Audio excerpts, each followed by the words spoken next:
My mother shamed me on video and said, "You're 30, living in my basement like a parasite." Then my brother kicked my bag. 6 months later, they flooded me with 80 messages pleading with me to reconnect. It was a Tuesday evening. I pulled into the driveway, still in my cafe apron, my mind buzzing with color palettes for a new client. Then I saw them. Phones. Pointed at the front lawn. And then my belongings. My clothes, spilling out of black garbage bags like discarded trash. My sketchbooks torn.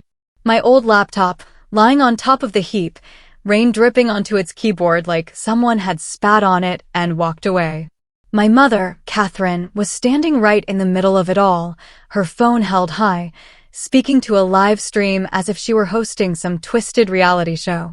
"You're 30 years old, living in my basement like a parasite," she declared, her voice cold and cutting. "Get out of my house today." She didn't even glance at me.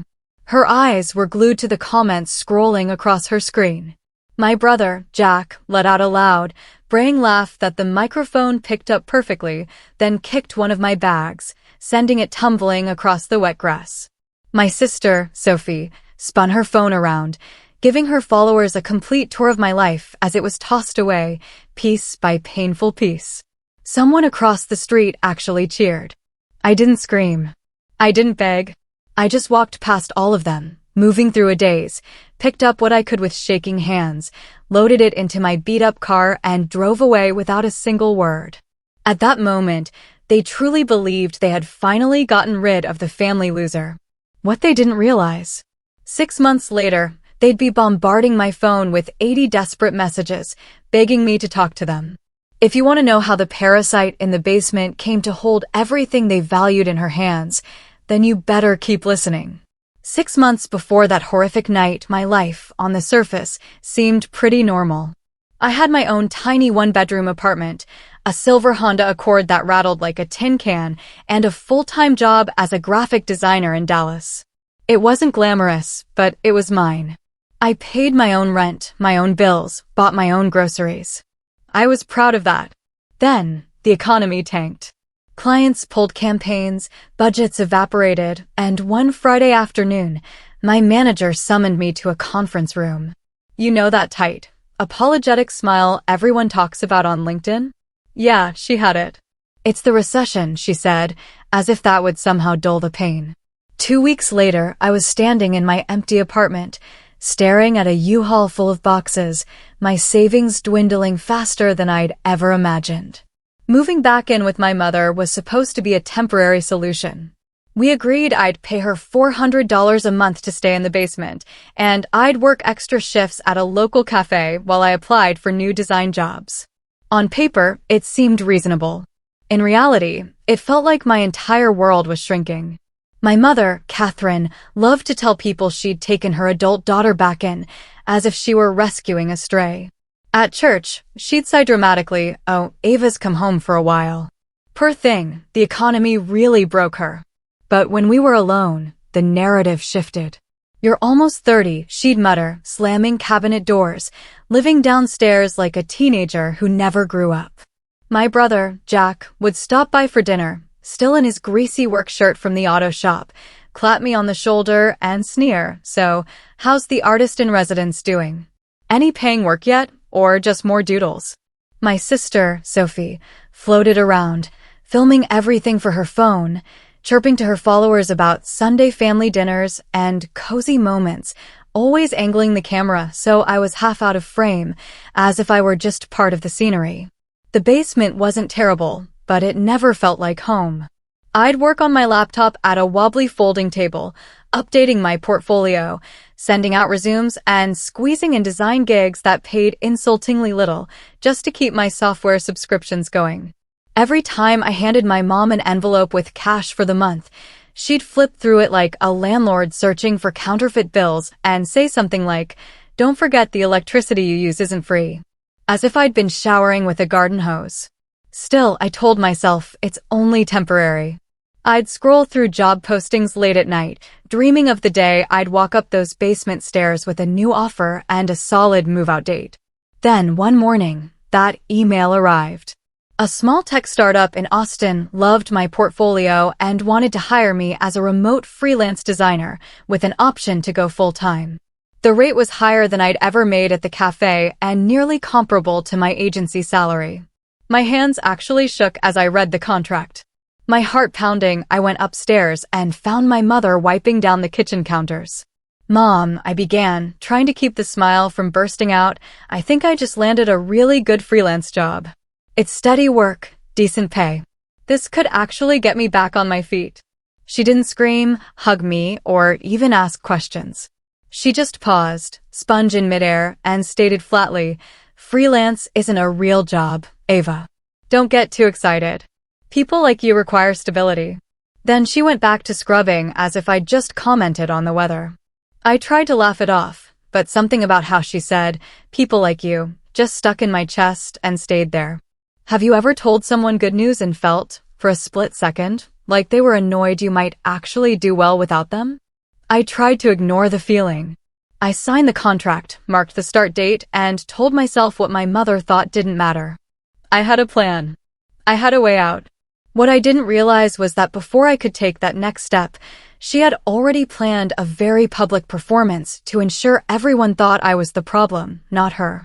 I didn't stop driving until the houses blended into one long blur of Christmas lights and pickup trucks. I ended up in front of Megan's apartment without really knowing how I got there. She opened the door, took one look at my face, and led me inside without asking a single question. My clothes were damp, my laptop looked like it had been in a minor war, and my hands were still trembling from gripping the steering wheel. When I finally choked out, my mom threw my stuff in the trash and live-streamed it. Megan just stared at me for a second before saying, "Sit down. Start from the beginning." I handed her my phone and scrolled to a saved video someone had screen recorded and sent me before Sophie took it down. Megan pressed play.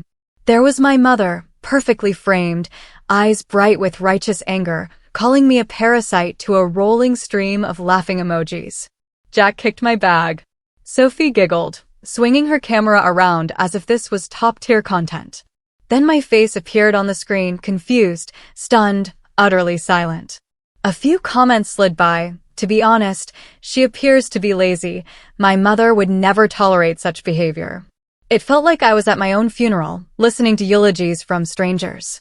Megan paused the video, her eyes narrowed, focusing on something I had missed. "Wait," she quipped, "when did she even find out about your new job?" In the video, my laptop bag was open, papers spilling out, and on top of the pile was a crumpled printout of the freelance contract I'd left on my desk downstairs. The pages were creased, as if someone had read them, then angrily shoved them back into the stack. "Sophie was down there this morning," I said slowly, a chill creeping up my spine. I remembered her accidentally wandering into the basement while I was making coffee. She'd asked to borrow a ring light. I'd told her not to touch my things. Megan raised an eyebrow. "And you think she listened?" That's when it all clicked into place with a sickening thud.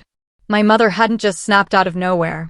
She'd seen the rate on my contract, the start date, the words remote, retainer, and option to go full-time. Everything I'd been praying for.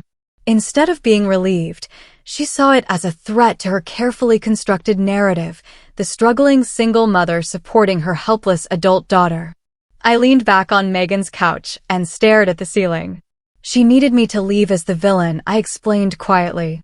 Not as the daughter who finally got back on her feet. Megan disappeared into her bedroom and returned with a faded folder. "Do you remember this?" she inquired. It was from 5 years ago, after my grandfather's death. He was this elderly investor who used to take me on long drives, explaining why some neighborhoods were gold mines and others were money pits. Back then, he left an envelope with my name on it, sent through his lawyer. I'd been too devastated and overwhelmed to really process it. My mother had brushed it off at the time. Just boring estate stuff. I'll handle it. I hadn't pushed. For the first time, I opened the folder myself. Inside was a copy of his will and a letter from his attorney, a Mrs. Thompson, whom I barely remembered meeting at the funeral. The letter stated it in plain English. I was listed as a partial owner of 3 assets. 50% of my mother's home, 60% of a rental apartment in Austin, and 35% of Jack's auto shop. There was even a handwritten note at the bottom. Ava understands responsibility. This will help to protect her if people stop seeing it. My mother had never mentioned any of this. Not once in 5 years. I sat there, the paper trembling in my hands, recalling every time she'd complained about financially supporting me while cashing rent checks from a property I technically owned more than half of. If this is real, Megan said carefully, they've been pocketing your share the entire time. My first instinct was to storm over to my mother's house and shove the will in her face. To drag her onto my own live stream and narrate every lie she'd ever told. But as my rage grew, something colder crept in beneath it. My grandfather didn't leave me this just so I could scream and act out her drama. He had left it so that I would have leverage, options, and power. So instead of driving back, I looked up the number on the letter and called Mrs. Thompson. Hearing her calm, steady voice on the other end of the phone made everything feel more real. She confirmed the will was valid, filed, and enforceable. She confirmed the rental income from the Austin apartment had been deposited into an account under my mother's name. She confirmed that any loans taken out against the properties without my consent could cause serious problems for whoever signed them. By the time I hung up, my hands had stopped shaking. I was still hurt and humiliated. But beneath the pain, there was something new. Focus. For 7 months in that basement, I let them call me a burden while sitting on assets my grandfather had specifically assigned to my name. They wanted a powerless parasite they could use to gain sympathy online. They actually had a co-owner who knew where all the bodies were buried, on paper. I wasn't about to lose my mind on camera. I was not going to give them another performance. I planned to start my new job, quietly rebuild my life, and then use the system my grandfather trusted to ensure that every lie they told about me cost them something real. They thought throwing my belongings in the trash was the end of my story. They had no idea it was the start of theirs. If you had seen me 7 months later, you would not have recognized the girl stuffing soggy sketchbooks into her car. I was in a small, third-floor apartment in Dallas with peeling white walls and a parking lot view. But it was mine. No one trampled on my head. Nobody yelled about the electricity bill. Nobody called me a parasite. I woke to sunlight instead of my mother's footsteps, made coffee in a tiny kitchen that I actually paid for, and opened my laptop at a proper desk rather than a folding table in a basement. The Austin-based startup kept their promise. The freelance contract evolved into consistent work, then into retainer projects. It wasn't Silicon Valley money, but it was enough to cover rent, food, and a little breathing room. I removed cafe shifts from my schedule one by one, until my last day when my manager hugged me and said, "You're leaving us for something better." That's a good thing. It felt strange to hear an adult be proud of me without a but. Throughout that time, I did not block my family. I just didn't respond.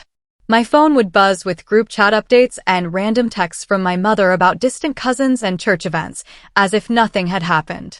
She never brought up the night with the trash bags. She never asked where I was living now. It was as if she was attempting to rewrite the story, pretending it didn't exist. I let her. I needed silence more than an apology. While I was rebuilding my portfolio and acquiring new clients, Mrs. Thompson was working in the background. She was gathering bank statements, rent agreements, and loan documents. Every few weeks, we'd have a brief call.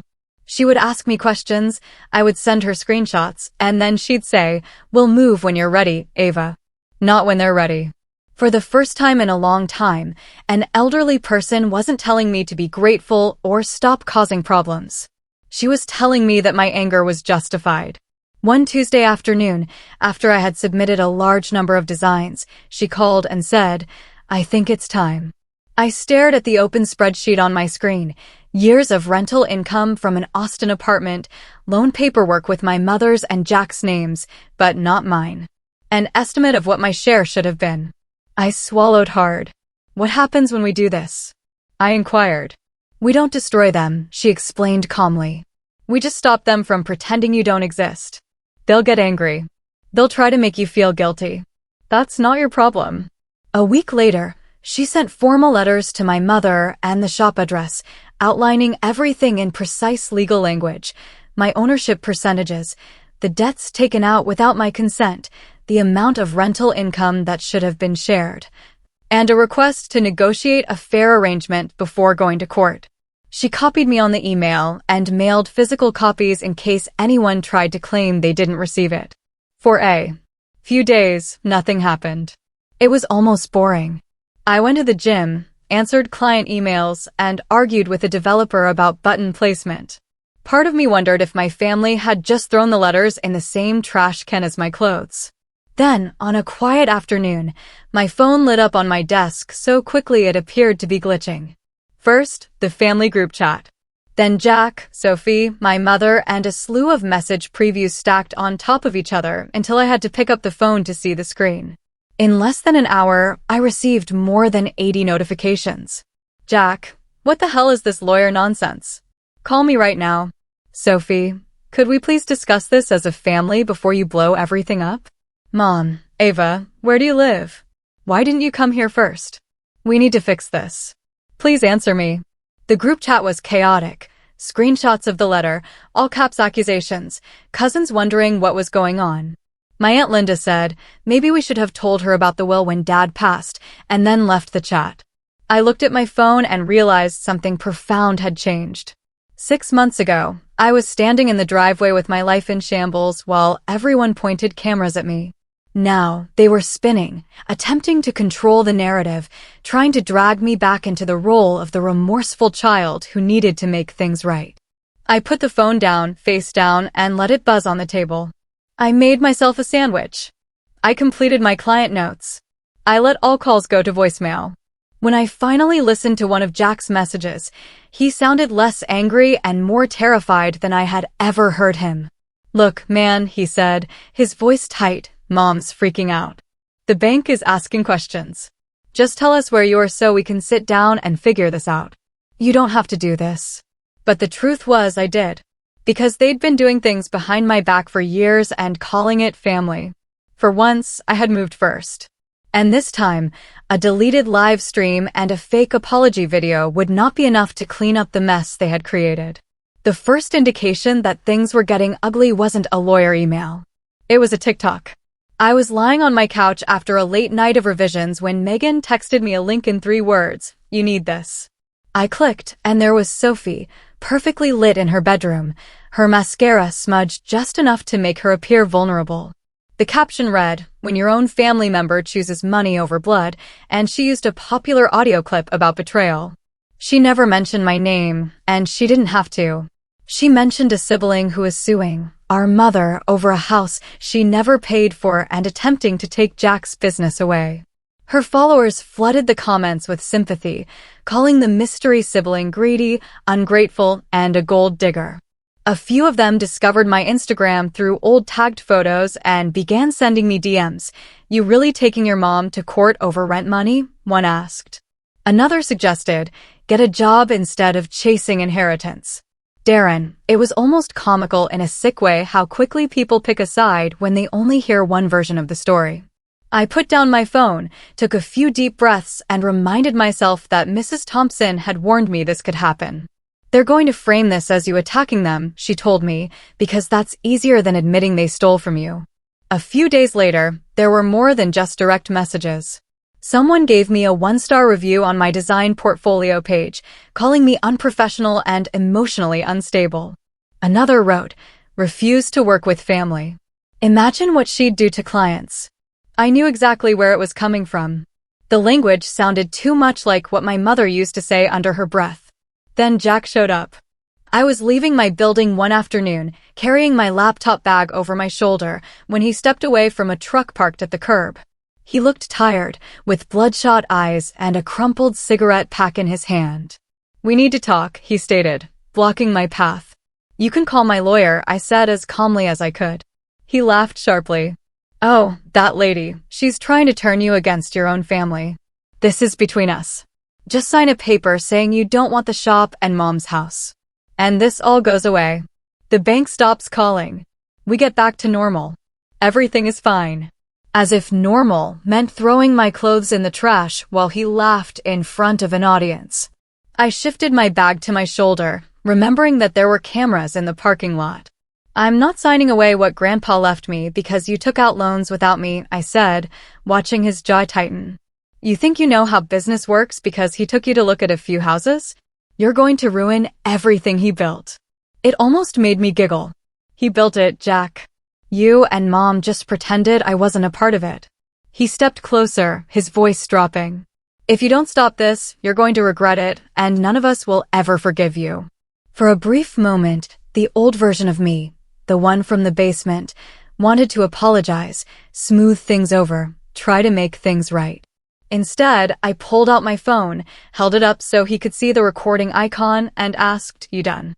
He cursed under his breath, turned away, and returned to his truck. Later that night, I forwarded the audio to Mrs. Thompson. She replied with a single sentence, "Thank you. This helps." While my family shared their version of the story online, she quietly crafted a completely different one on paper. She walked me through what she had discovered so far. My mother had used the Austin rental as collateral for a personal line of credit without my signature. When business slowed, Jack's shop received a portion of the loan. The remainder had been used to renovate the house we technically co-owned. 5 years of rent checks had been deposited into my mother's account, but none of them had ever reached me. Can they go to jail for this? I asked, my voice tighter than I intended. We're not talking prison right now, she explained. We're talking consequences, financial, legal, reputational. And Ava, your grandfather was smarter than they gave him credit for. That's when she told me about the clause they didn't mention. The will included a condition that stated that if any co-owners of the properties attempted to conceal the existence of the will or intentionally excluded me from decisions, their percentage of ownership could be reduced by up to 15% per year at the discretion of the judge. It wasn't automatic, but it was a legitimate threat. They believed they were hiding you from the paperwork, she explained. All they did was stack penalties against themselves. Meanwhile, the online harassment continued. Sophie shared another story, this time crying harder, writing, "Sometimes the people you'd give your whole life for are the ones who will sell you out for $1. Her comments were filled with people telling her to cut me off forever to conserve her energy. I watched the video twice, not because I felt bad, but because it was strange to see someone weaponize strangers' sympathy like that, when I had the actual bank documents in my inbox. One evening, after a particularly long day of filtering hate DMs into a folder I jokingly labeled evidence, my phone rang again. It was my mother. I let it go to voicemail and listened to it while my thumb hovered over the delete button. Her voice shook. "Ava, what are you doing?" she asked. "You're tearing this family apart. Do you think your grandfather would want this? Do you think he'd want us fighting over money?" I glanced over at his letter on my desk, where he'd written that I understood responsibility. I remembered all the rent checks she'd cashed while telling her friends she supported me. For the first time, her guilt trip didn't work. Have you ever realized in a single moment that the thing you were always told was your fault didn't actually belong to you at all? I took a deep breath and deleted the voicemail without responding. They could flood my inbox, mentions, and voicemail. They could call me greedy, selfish, or heartless. But each new post, angry message, and veiled threat was just another piece in a larger puzzle that my lawyer could later point to. They were trying to maintain control in the only way they knew how, by shouting louder. I was done shouting. I had something louder than all of them together. I had the law, and it was only a matter of time before they found out the hard way. The turning point didn't seem dramatic at first. Mrs. Thompson sent me an email asking if I could come into her office on Thursday afternoon.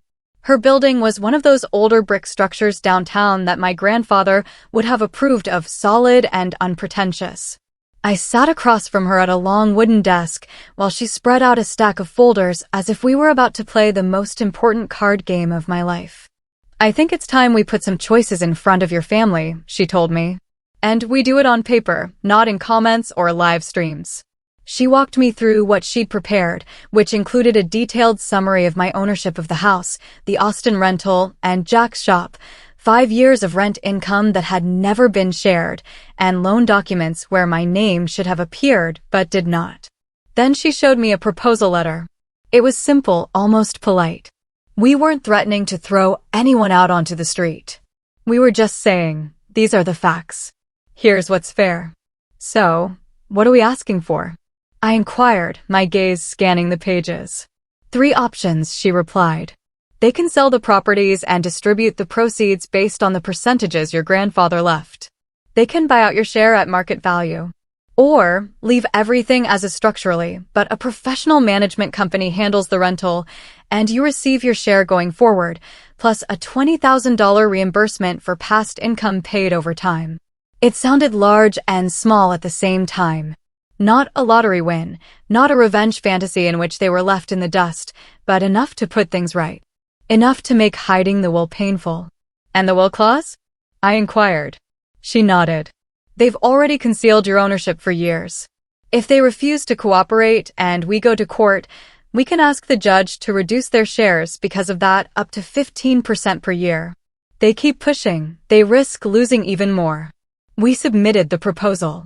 This time, the silence did not last long. Within a week, their lawyer had contacted them, an elderly man who sounded tired before we even started. We scheduled a mediation session.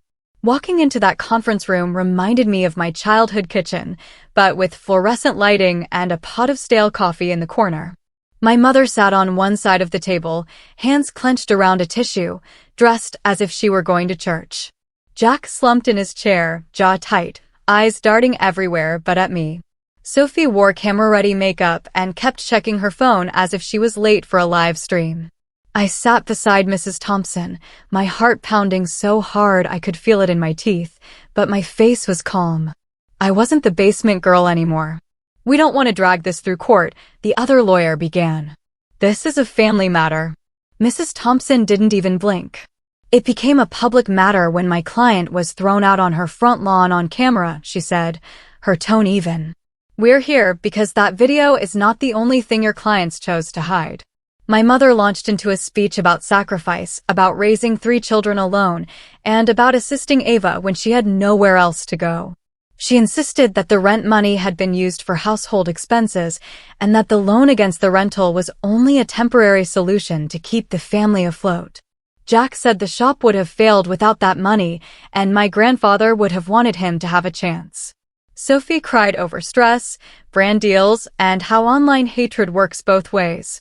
They all agreed on one thing: I overreacted. I listened. I let them talk themselves in circles.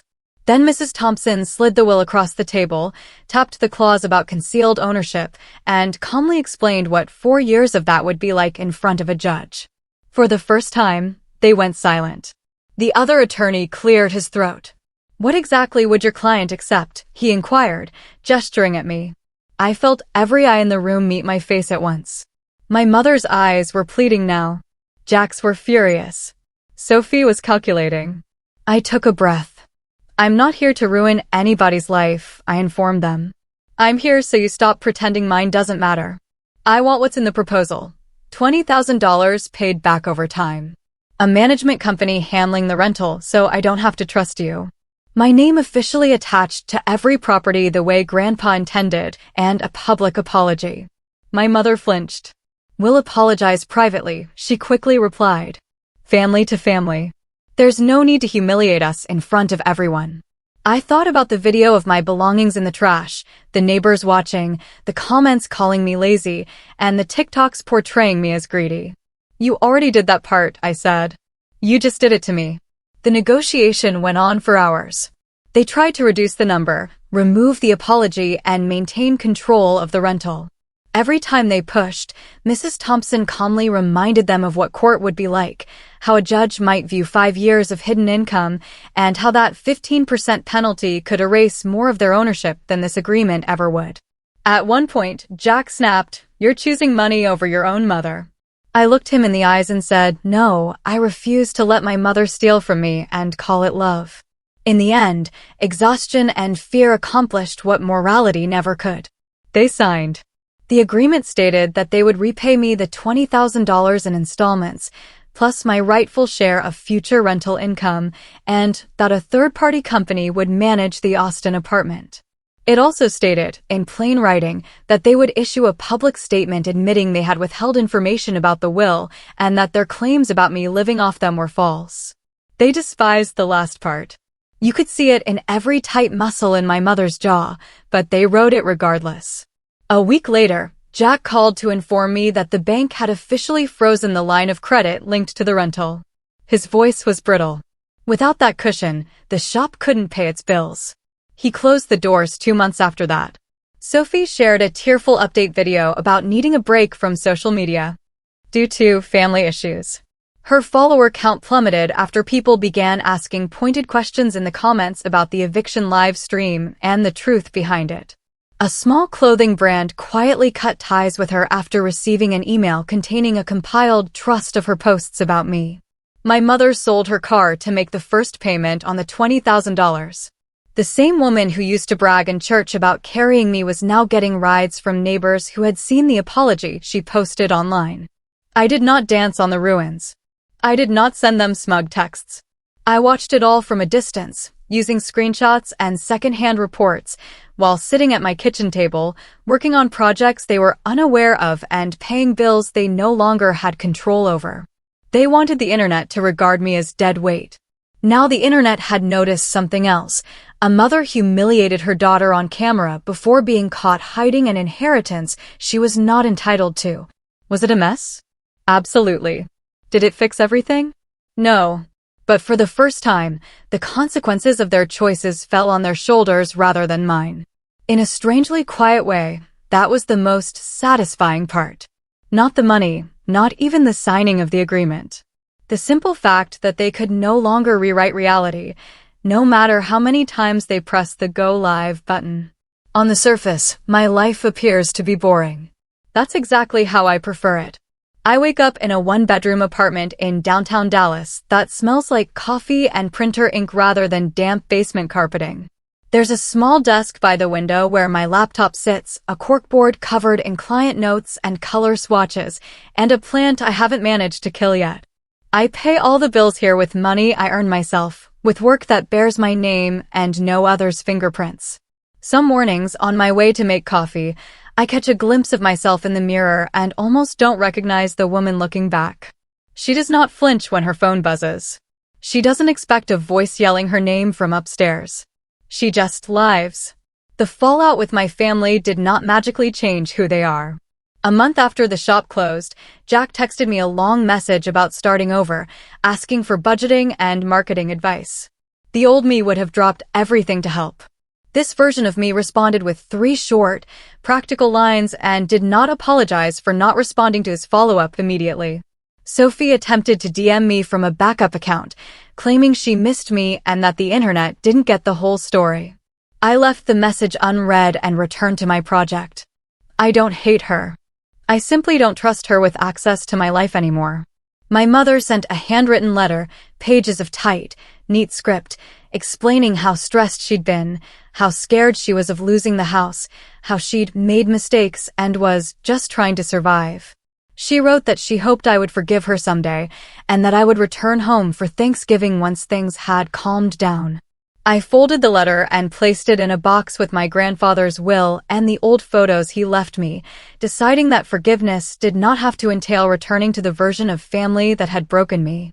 One night, after completing a large design project, I discovered an old voicemail from my grandfather that had been saved in my phone for years. I pressed play without thinking. His voice came across warm and steady. "Hey kiddo," he said, "just wanted to say I'm proud of you. I know things feel heavy at times, but you see details that others pretend aren't there. That's going to protect you one day."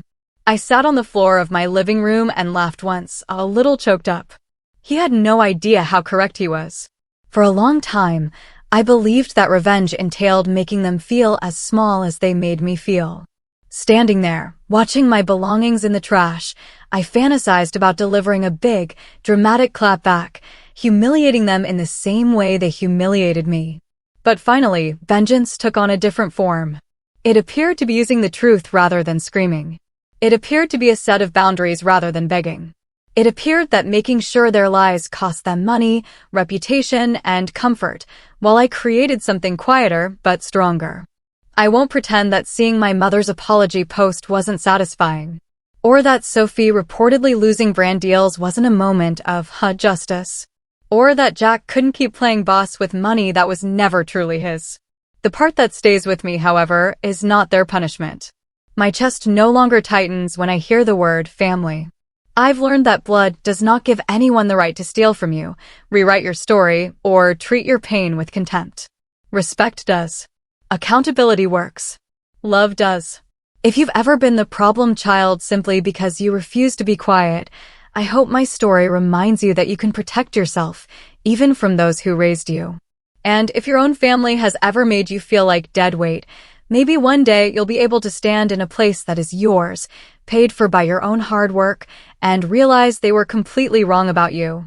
When that day arrives, I hope you remember to prioritize your future over their interpretation of your past.